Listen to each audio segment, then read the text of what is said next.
วน้อยเอวบางพุกหางเซ็กซี่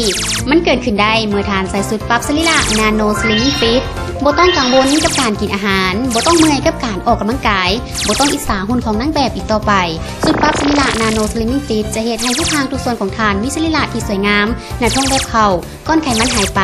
ฮอบเอวน้อยลงสุดกระซับอันเก่าน้ำไส้บ่ได้ผลใส่ก็ยากน้ำมันเป็นสั้นๆบ่เป็นตาเบิ่งเลยบัดนี้มาเบิ่งสุดปรับสรีระนาโนสลิมฟิต1วินาที2วินาที3วินาทีบ่เป็นตาเสือเลยเพียง3วินาทีเท่านั้นหน้าท้องหายไปฮอบเอิกยกขึ้นหุ่นก็ดีขึ้นคุณสมบัติสุดยอดอีหลีบ่ว่าทานจะลุกขึ้นหรือนางลงหุ่นก็ยังดีคือเก่าทานจะรู้สึกได้ทันทีหน้าท้องแบบเข่า3ซนเมตรสะโพกยกขึ้น15องศาบ่ว่าทานจะมีหุ่นแบบใด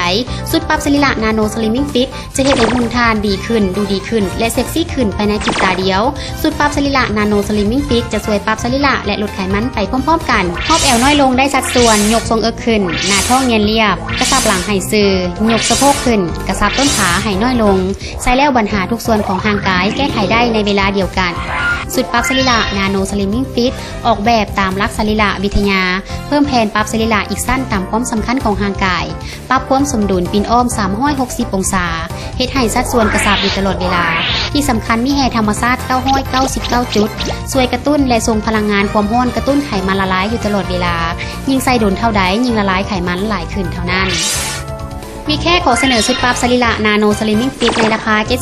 753,300 กีบพิเศษถ้าทานโทรเข้ามาภายในเวลา3นาทีเสนอขายในราคาพิเศษเพียง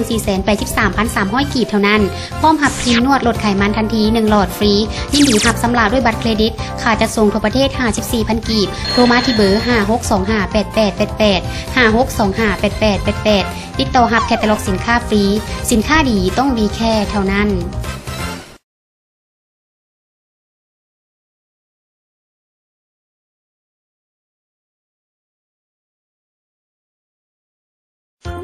เอวน้อยเอวบางพุกหางเซ็กซี่มันเกิดขึ้นได้เมื่อทานใส่สุดปรับสรีระนาโนสลิมฟิตบ่ต้องกังวลกับการกินอาหารบ่ต้องเมื่อยกับการออกกำลังกายบ่ต้องอิจฉาหุ่นของนางแบบอีกต่อไปสุดปรับสรีระนาโนสลิมฟิตจะเฮ็ดให้ทุกทางทุกส่วนของทานมีสรีระที่สวยงามหน้าท้องแบบเข่าก้อนไขมันหายไปฮอบเอวน้อยลงสุดกระซับอันเก่าน้ำไส้บ่ได้ผลใส่ก็ยากน้ำมันเป็นสั้นๆบ่เป็นตาเบิ่งเลยบัดนี้มาเบิ่งสุดปรับสรีระนาโนสลิมฟิต1วินาที2วินาที3วินาทีบ่เป็นตาเสือเลยเพียง3วินาทีเท่านั้นหน้าท้องหายไปฮอบเอิกยกขึ้นหุ่นก็ดีขึ้นคุณสมบัติสุดยอดอีหลีบ่ว่าทานจะลุกขึ้นหรือนางลงหุ่นก็ยังดีคือเก่าทานจะรู้สึกได้ทันทีหน้าท้องแบบเข่า3ซนเมตรสะโพกยกขึ้น15องศาบ่ว่าทานจะมีหุ่นแบบใด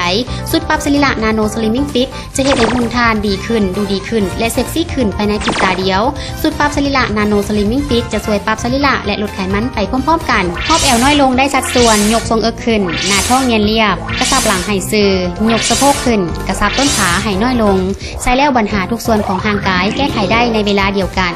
สุดปรับสรีระนาโนสลิมฟิตออกแบบตามหลักสรีระวิทยาเพิ่มแผนปรับสรีระอีกสั้นตามความสำคัญของร่างกายปรับความสมดุลปีนอ้อม360องศา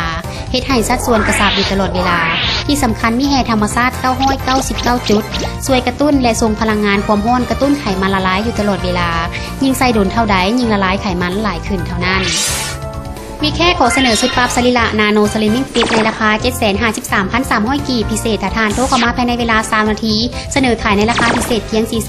483,300 กีบเท่านั้นพร้อมหับครีมนวดลดไขมันทันที1หลอดฟรียินดีหับสำหรับด้วยบัตรเครดิตค่าจัดส่งทั่วประเทศ 54,000 กีบโทรมาที่เบอร์ 56258888 56258888ติดต่อหับแคตตาล็อกสินค้าฟรีสินค้าดีต้องวีแค่เท่านั้น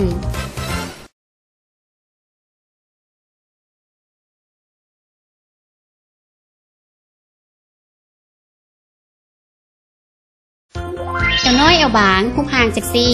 มันเกิดขึ้นได้เมื่อทานใส่สุดปรับสรีระนาโนสลิมฟิตบ่ต้องกังวลกับการกินอาหารบ่ต้องเมื่อยกับการออกกำลังกายบ่ต้องอิจฉาหุ่นของนางแบบอีกต่อไปสุดปรับสรีระนาโนสลิมฟิตจะเฮ็ดให้ทุกทางทุกส่วนของทานมีสรีระที่สวยงามหน้าท้องแบบเข่าก้อนไขมันหายไป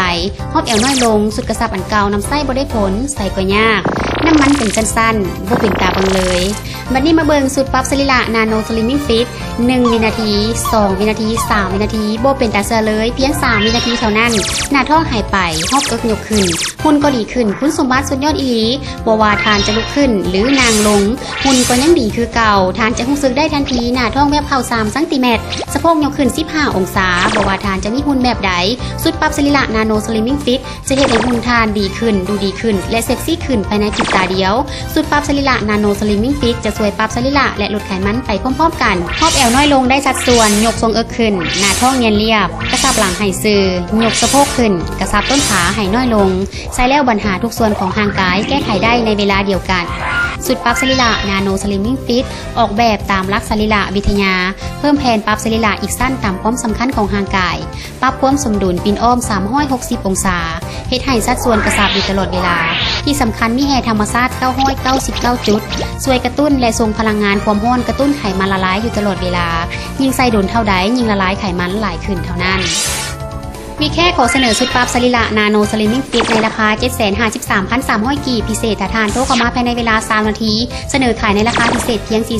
483,300 กีบเท่านั้นพร้อมหับครีมนวดลดไขมันทันที1หลอดฟรียินดีหับสำราญด้วยบัตรเครดิตค่าจัดส่งทั่วประเทศ 54,000 กีบโทรมาที่เบอร์ 56258888 56258888 ติดต่อหับแคตตาล็อกสินค้าฟรีสินค้าดีต้องวีแค่เท่านั้น